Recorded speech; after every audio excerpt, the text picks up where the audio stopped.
എന്തൊക്കെ മാനസിക വിഷമം നമുക്കുണ്ടോ അതിനുള്ള പരിഹാരം ഈ വിശുദ്ധ ഖുർആനാണ്. നിങ്ങൾക്ക് ടെൻഷൻ ഉണ്ടോ, നിങ്ങൾക്ക് നല്ല സങ്കടം ഉണ്ടോ, സൂറത്തു ദുഹ എടുത്തോതി, സൂറത്തു ദുഹ എടുത്തോതി. വദ്ദുഹ എന്നുള്ള സൂറത്തുണ്ട്. അള്ളാഹുവിന്റെ റസൂലിന് ഏറ്റവും കടുത്ത മാനസിക സംഘർഷം ഉണ്ടായപ്പോൾ, ഏറ്റവും കൂടുതൽ മനസ്സ് വേദനിച്ചപ്പോൾ ഇറങ്ങിയ സൂറത്താണ് സൂറത്തു ദുഹ. എപ്പോഴാ ഇറങ്ങിയത്? വഹി വന്നു. ആദ്യത്തിൽ കുറച്ച് വഹി വന്നു, പിന്നെ കുറെ കാലം വഹി വരാണ്ടായി, വഹി വരാതെയായി. അപ്പോൾ ആളുകൾ കളിയാക്കാൻ തുടങ്ങി. ദാ മുഹമ്മദിന് വഹി എത്തിച്ചു കൊടുക്കുന്ന ആളൊക്കെ മുഹമ്മദിനെ കൈവിട്ടുകണ്, മുഹമ്മദിനെ എല്ലാരും ഒഴിവാക്കിക്കണ്, ഇനി മുഹമ്മദിന് ആരും വരൂല എന്നൊക്കെ പറഞ്ഞ് മക്കയിലെ മുശ്രിക്കീങ്ങൾ നബിയെ കളിയാക്കാൻ തുടങ്ങി. അപ്പൊ നബിക്ക് അങ്ങേയറ്റത്തെ സങ്കടം ഉണ്ടായി. നബിക്കെന്നെ തോന്നി, പടച്ചോൻ എന്നെ കൈവിട്ടോ. നിങ്ങൾ നോക്കി, ഗൾഫിൽ തകർന്നു, നിത്താക്കാത്ത് ബാധിച്ചു, നാട്ടിൽ വന്നു, പെണ്ണുങ്ങളെ 25-30 പവൻ കൊണ്ടേ വിറ്റു, എന്നിട്ട് ചെറിയൊരു ഏർപ്പാട് തുടങ്ങി, അതും പൊളിഞ്ഞിങ്ങനെ പെരയി കുത്തിരിക്കുകയാണ്.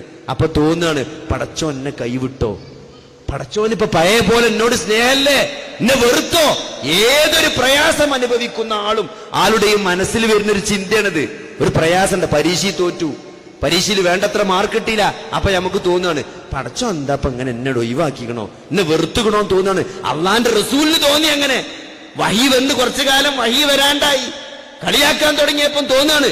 എടാ സൂറത്ത് തുടങ്ങണോക്കി, വദ്ദുഹ, അള്ളാന്റെ റസൂലിന് അവതരിച്ച സൂറത്താണെങ്കിലും സങ്കടമുള്ള ആരതെടുത്ത് ഓതിയാലും അതിന്റെ അർത്ഥം ഇങ്ങനെ ആലോചിച്ചാല് ജീവിതത്തിൽ സന്തോഷം വരും. എന്താ വദ്ദുഹ, ദുഹ സമയം എന്ന് പറഞ്ഞാൽ എന്താണ്? വദ്ദുഹ, ആ പ്രഭാതത്തിന്റെ പൊൻകിരണം, അങ്ങനെ സൂര്യൻ ഇങ്ങനെ ഉദിച്ചിങ്ങനെ പൊന്തി വരുമ്പോഴൊരു വെളിച്ചമുണ്ട്. ആ ഇരുട്ട് പോയി ഒരു വെളിച്ചം വരും എന്നുള്ള സൂചനയാണ്. വല്ലൈലി ഇദാ സജ, രാത്രി ശാന്തമാണ്. രാത്രി നമുക്കൊക്കെ പേടിയാണ്, എന്തൊക്കെ പറഞ്ഞാലും രാത്രി ഒരു പേടി തന്നെയാണ്.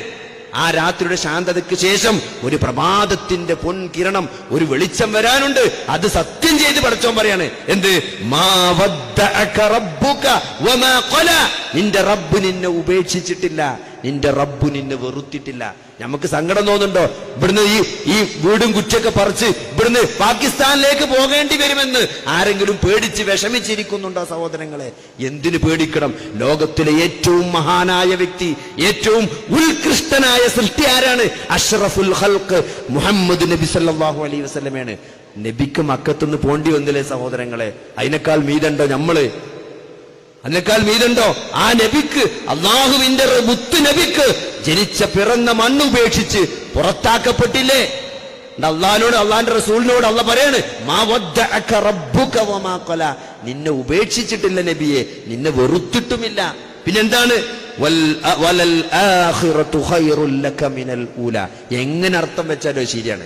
വലൽ ആഖിറത, ആഖിറത്താണ്, ഇനി വരാനുള്ളതാണ്. ഖൈറും ലക മിനൽ ഊല, വന്നു കഴിഞ്ഞതിനേക്കാൾ നിനക്കുത്തമം, ഇതുവരെ സംഭവിച്ചതിനേക്കാൾ നിനക്കുത്തമം ഇനി സംഭവിക്കാനുള്ളതാണ്, ഇനി വരാനുള്ളതാണ് എന്നർത്ഥം വെച്ചാലും, ഈ ദുന്യാവിനേക്കാൾ നല്ലത് ആഖിറമാണ് എന്നർത്ഥം വെച്ചാലും അത് സൂട്ടബിൾ ആണ്. അതുകൊണ്ട് അതിനെപ്പറ്റി ആലോചിച്ച് വിഷമിക്കണ്ട. ഈ നല്ലൊരു ഭാവി വരാനുണ്ട്. വലസൗഫ യുഅതീക റബ്ബുക ഫതർല, നിന്റെ റബ്ബ് നിനക്ക് നൽകും, അപ്പോൾ നിനക്ക് തൃപ്തിയാകും.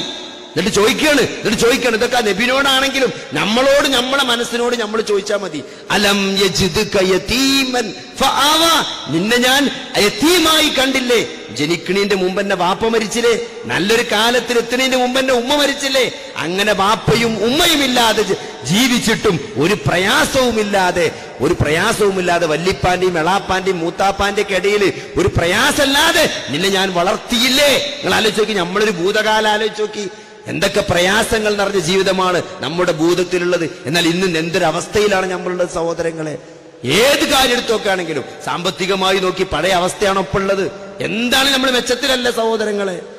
ചോദിക്കാണ്, അലം യജിദ്ക യതീമൻ ഫആവ വവജദക ളാല്ലൻ ഫഹദ. ആ മക്കയുടെ അന്ധകാരം എന്താണ്? ചൂതാട്ടത്തിലും മദ്യത്തിലും വ്യഭിചാരത്തിലും ജീവിച്ചിരുന്ന ആ മക്കയിലെ മുശ്രിക്കുകളുടെ അന്ധകാരത്തിൽ അള്ളാന്റെ റസൂലിനെ അള്ളാഹു ഒരു വഴികേടിലും പെടാതെ മുത്തുപോലെ കൊണ്ടെന്നില്ലേ? നബിനെ പറ്റി ഒരു അഭിപ്രായ വ്യത്യാസം അന്ന് മുശ്രിക്കുകൾക്കുണ്ടല്ല. അത്രയും നല്ല തങ്കപ്പെട്ട വ്യക്തിത്വമായിരുന്നു. ഒരു കളവ് പോലും പറഞ്ഞിട്ടില്ലാത്ത, ആരെയും സഹായിക്കുന്ന, ഏത് പ്രയാസങ്ങളും കണ്ടറിയുന്ന അത്രയും നല്ലൊരു മനുഷ്യനായിട്ടാണ് ആ ഒരു കാലഘട്ടത്തിലും മുഹമ്മദ് നബി സല്ലല്ലാഹു അലൈഹി വസല്ലമ ജീവിച്ചത്. ആ നാട് മൊത്തം വഴികേടിലായപ്പോഴും മുഹമ്മദ് നബി സല്ലല്ലാഹു അലൈഹി വസല്ലമ ഏറ്റവും നല്ല വ്യക്തിയായിട്ടാണ് ജീവിച്ചത്. നിനക്ക് വഴി കാണിച്ചില്ല. നമ്മളവസ്ഥ ആലോചിച്ച് നോക്കി സഹോദരങ്ങളെ, എത്ര ആൾക്കാരാണ് ഇപ്പോഴും കാഷ്വാലിറ്റിയിലൊക്കെ എല്ലൊക്കെ പൊട്ടി വരുമ്പം ഓരോ ഉമ്മാര് വിളിച്ച് പ്രാർത്ഥിക്കണ കേട്ടാ നമ്മൾ ഞെട്ടിപ്പോകും. ഒരിക്കലും ഉമ്മാനെ പ്ലാസ്റ്റർ ഇടാൻ നേരത്ത് ഉമ്മ പറയാണ്, യാവുത്തങ്ങളെ എന്നെ കാക്കണൻ. ആരാണ് ഈ യാവുത്തങ്ങള്? തിരൂര് 2 ജാറത്തിൽ നിൽക്കുന്ന ആളാണ്. ഭൂമിന്റെ അടിയൂടെ പോയി 1 കിലോമീറ്റർ അപ്പുറത്ത് പൊന്തി വേറൊരു ജാറുണ്ടാക്കിയെന്ന് വിശ്വസിക്കുന്ന 2 കബറിൽ താമസിക്കുന്ന ഔലിയാണ് ഈ യാഹൂത്തങ്ങള്. അങ്ങനെ തങ്ങന്മാരെ പറ്റി നമ്മൾ ആർക്കും അറിയില്ല. അങ്ങനെ 2 ജാറുണ്ട് ഇവിടെ. ആ തങ്ങളെയാണ് ഇമ്മ വിളിക്കുന്നത്. അപ്പൊ ഉമ്മാനോട് ഞാൻ ചോദിച്ചു, നിങ്ങൾക്ക് പടച്ചോനെ വിളിച്ചൂടെ, അള്ളാനെ വിളിച്ചൂടെ ചോദിച്ചപ്പം ആ ഉമ്മ പറയാണ്, ഞമ്മക്ക് ഞമ്മളെ കൂട്ടരല്ലാതെ വേറെ ആരാ ഉള്ളത്? നമ്മളെ കൂട്ടക്കാരല്ലാതെ പിന്നെ ആരാ ഉള്ളത്?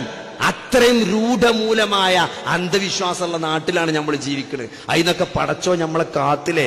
അള്ളാനെ മാത്രം വിളിക്കുന്ന, അള്ളാഹുവിനെ മാത്രം ആരാധിക്കുന്ന, അള്ളാഹുവിനെ മാത്രം വിളിച്ച് പ്രാർത്ഥിക്കുന്ന ആ തൗഹീദ് നമുക്ക് മനസ്സിലായില്ലേ? അള്ളാഹ് അത്രയും കാരുണ്യം നമ്മളോട് ചെയ്തില്ലേ?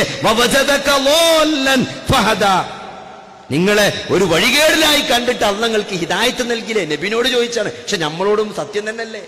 നമ്മൾ നല്ലൊരു അവസ്ഥയിൽ മുമ്പത്തെക്കാൾ നല്ല ഹിദായത്തിന്റെ കാര്യം നോക്കുകയാണെങ്കിൽ നല്ലൊരു സദസ്സിൽ ഒത്തുകൂടി അള്ളാഹുവിനെയും അവന്റെ റസൂലിനെയും അവന്റെ ദീനിനെയും പറ്റി പറയുന്ന ഖുർആൻ ആയത്തുകൾ ഓതുന്ന ഒരു സദസ്സിൽ വന്നിരിത്ത് കേൾക്കാനുള്ള ഒരു തൗഫീഖ് അള്ളാഹു നൽകിയില്ലേ? ഇതൊക്കെ ചെറിയ കാര്യമാണോ? കേട്ടോ, എന്നിട്ട് പറയാണ്, ഈ ദരിദ്രനായ പുണ്യക്കാൻ സമ്പന്നത, ധന്യത നൽകിയേ.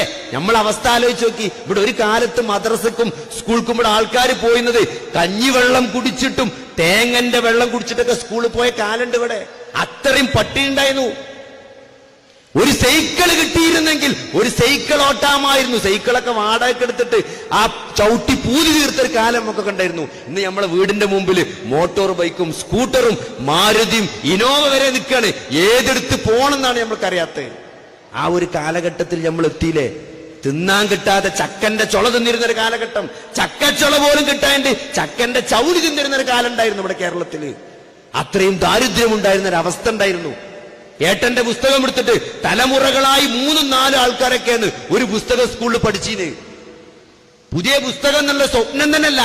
നമുക്ക് 3 ഏട്ടന്മാരുണ്ടെങ്കിൽ ഓന്റെ ബുക്കേ നമുക്ക് കിട്ടുള്ളൂ. നമുക്കൊരു ബുക്ക് പുതിയ കിട്ടാനുള്ള വകുപ്പില്ലേ ഇവിടെ? ഇന്ന് ഓരോ കുട്ടികൾക്കും പുതിയ ബുക്കാണ്.